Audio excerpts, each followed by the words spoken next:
Hi, nobodies. So, today's a fun day. Yesterday I rearranged things, so this is my new backdrop. Um, so today's been, it's an okay day. I had to take Bees to the vet. He's getting his doogies clipped. That's what I tell Gavin. He's always calling Beezy her, she, and I'm like, dude, Beezy has doogies. Doogies are for boys. So I don't know if Beezy will still have the physical doogies, because sometimes they take them off, sometimes they leave them on. But he is getting fixed, and Nacho is walking around here meowing for him, looking for him, and acting like Beezy. He actually came up to me earlier and started like really putting his head under my chin like Beezy does. So today I thought I'd do something a little different. I've read, I'm an avid reader, and recently I read 3 books in a row because my internet was out. And I had bought, all of these were bought at Goodwill, really cheap. All 3 of these are part of a series, 3 different series, which they do not say they are part of a series. So I was a little disappointed that it wasn't a complete book. You know, that it was a book, but there's more to it. So I have to buy some books because I know that these were not at Goodwill too, the second and third. So anyway, let's get into that. So the first one is called The Program, which you cannot really see because I've got it set up where it's going to be backwards and I'm an idiot. So The Program by Suzanne Young, and this is about, there's a epidemic of teenage suicides in the country, and this one place has a program for suicidal teens to fix them. I am a huge nerd when it comes to psychology, and I enjoy young adult books because there's always just so much to them, so much that's not reality. So you got this character, she is suicidal, she's depressed, but she can't show it because if she shows it, she ends up in the program. And when people come back fixed from the program, they're not who they were. Like, they don't remember their friends, their boyfriend. They don't remember the people around them who have died. And every day, these kids have to fill out a questionnaire in class. Has anyone close to you died? Have you been unusually sad? You know, that kind of thing. And this character, you know she's suicidal, you know she's depressed, and she thinks about killing herself. But she's hiding it. And one of their friends ended up in the program and came out, and her friend is that girl's boyfriend. And he kills himself when the girl out of the program doesn't remember him.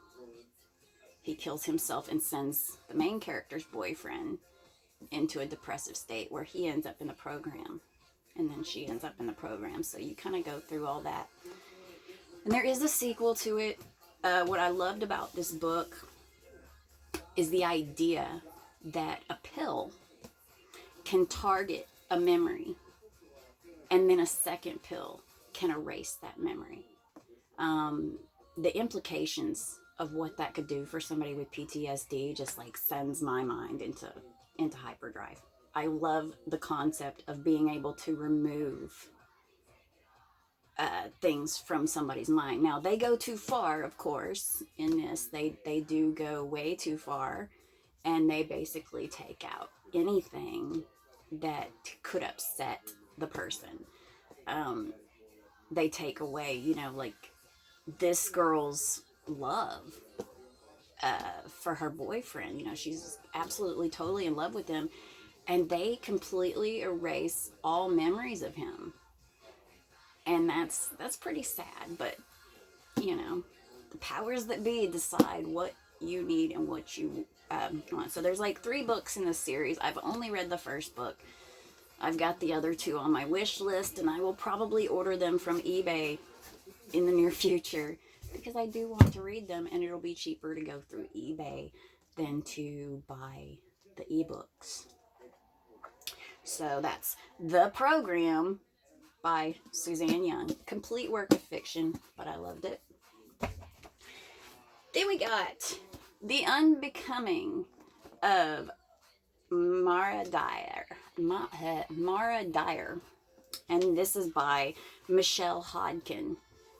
This one not only has a second book in the series, you can also read 2 books that are from Noah Shaw's perspective. Noah Shaw is a character in this book that Mara Dyer ends up being with. But Mara Dyer can kill people with her mind. So now she doesn't know. In the beginning, she does not know. It's about halfway through the book when she figures out that she's killing things with her mind, but she can kill things with her mind. So I obviously enjoyed that aspect. I always like superpower books, you know, where somebody's got some kind of gift. That always trips me out, 'cause I'm always like, what would I do with such a gift? You know, like, with great responsibility comes great I can't remember, but it's in Spider-Man. With great power comes great responsibility. So by the end of the book, they kind of leave you on a cliffhanger because she realizes what she is, how dangerous she is. She doesn't like that power. She doesn't really want to develop it, and she doesn't want to be in an insane asylum, which is about half the book. You're thinking she's just crazy. She hallucinates a lot. And but it's very well written. Once again, that is The Unbecoming of Mara Dyer by Michelle Hodkin. Very good book. Quick read. Out of these 3, it's not my favorite out of the 3. My favorite is this one, Flawed by Cecilia Ahern. I think that's how you say it. This is the same author that wrote P.S. I Love You, if I remember correctly. Now, this book has a sequel to it. I believe it's called Imperfect. Now, this book is a part of kind of like a future, and what man will do for the good of the future. You know, you're trying to get rid of war. Scott Westerfeld did it with Uglies and Pretties and Specials and all that you had a future where they were like, well, hey, if everybody's gorgeous, there's really, you know, like they've got their, it's always neat for me to see like an idea, and then you see what man has done to that idea.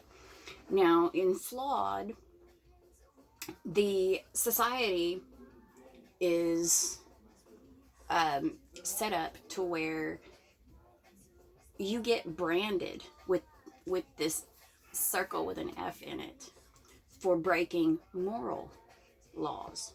So, like, if you're a liar, your tongue gets branded.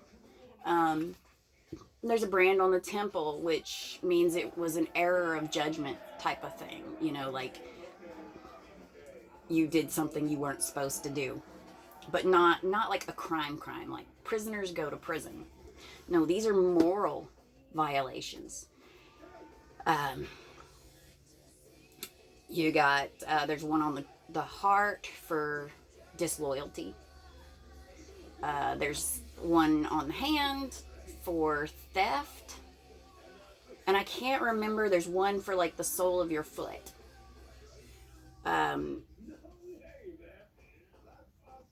And I think that has to do with robbing the earth or something like that. The main character ends up with 5 brands. Oops, I started bleeding. She ends up with 5 brands for really doing what a person should do. I'm not going to say what it was because I think everybody should read this. It's really good as far as what she did was the right thing. But the way the society is set up, you cannot help a flawed. You cannot aid. It's against the law to aid a person with an F on them. And these people are treated like second-class citizens. They've got special seats on the bus, special diets, like they can't have sweets and stuff because they lost the privilege to eat nice things, to have luxuries.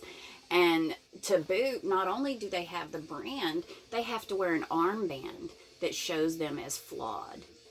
And this is forever. They lose their passports. So they can't leave the country that is doing this. They are forever stuck there. Job opportunities and their freedoms are just kind of stripped from them because they made a moral error, And this girl, what she did, all she did was she aided a flawed. She did the right thing.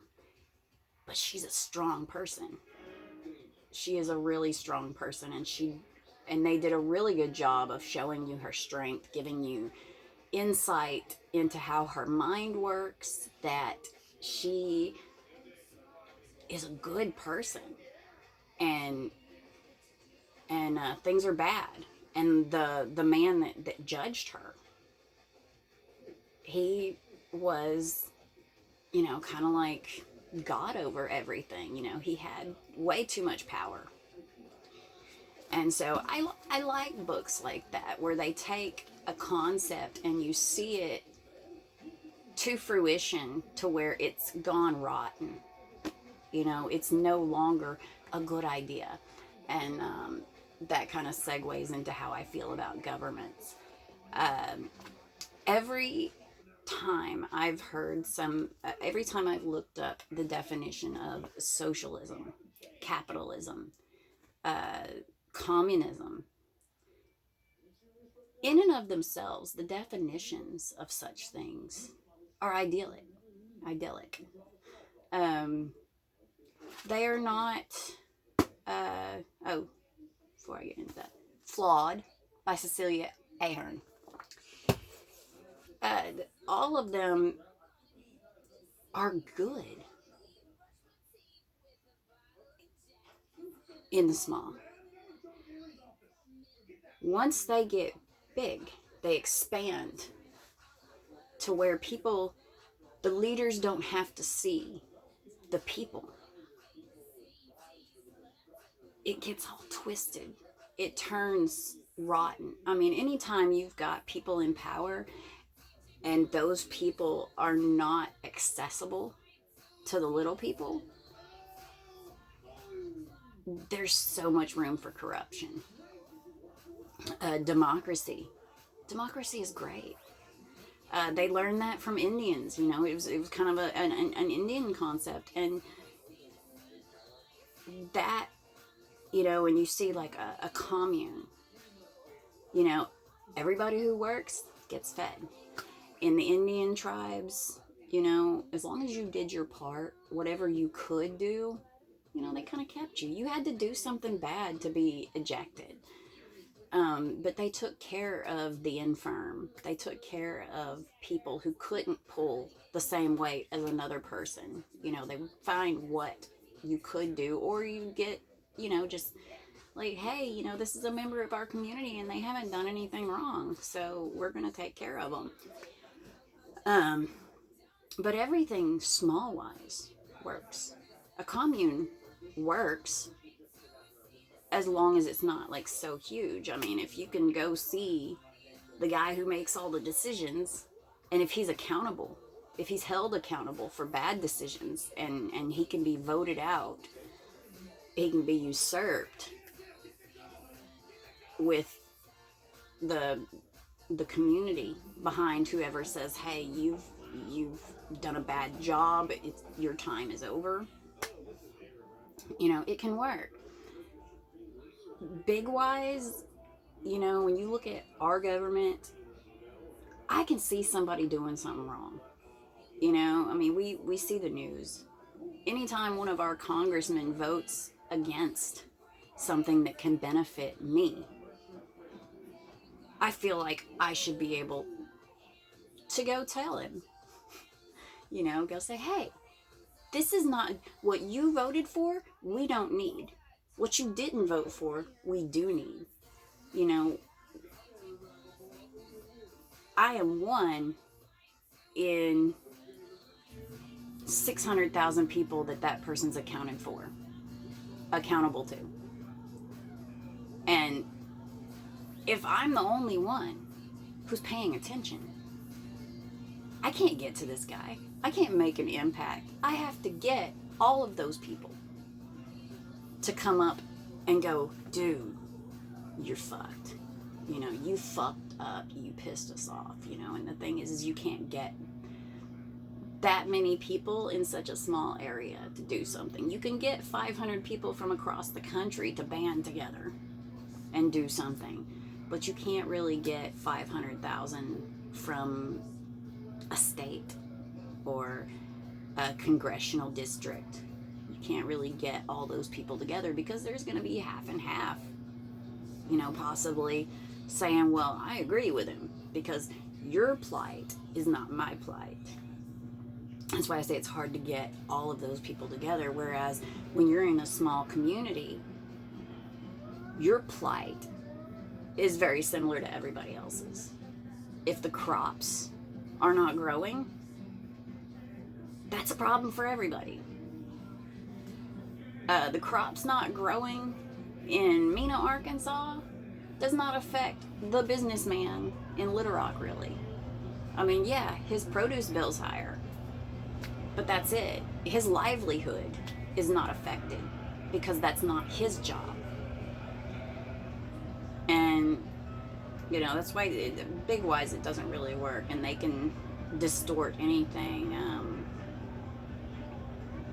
I honestly think everybody should be equal. The doctor should be equal to the guy ringing you up at McDonald's and the guy picking up your trash. All of these people have a purpose. You know, we can't all be doctors. And a lot of people don't want to be the guy at McDonald's, but they want to eat at McDonald's. So that guy has to be there. You may not want to be the garbage man, but everybody makes garbage. Everybody's got trash that has to be picked up. So he's very important to the fabric of our society. You know, if the doctor's school was paid for because he had a natural aptitude for being a doctor, then there's no big bills that he's having to pay off, you know? So he can afford to be paid a little less at that point. But that's just my opinion, and like that would, you know, I'm always kind of like on the cusp of anarchy would be good. I'm definitely of the belief that our presidential debates should not just be Democrat and Republican, because there are other people on the ticket. And I get irritated that there's, you know, I mean, it's just pretty much up north it's a little different, but here in the South it's Republican city. And, you know, I mean, you do get some pockets of Democrats, especially in the diverse populations. But you don't see many libertarian signs. You say Green Party, and they're like, what the hell's the Green Party? You say Tea Party, what the hell's the Tea Party? You know, not that I support the Tea Party. I don't know what the Tea Party is, but I'm thinking that I don't like the Tea Party. I'm not super political.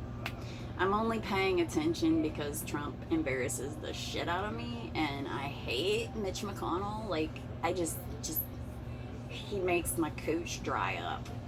Yeah. Just I see him and just like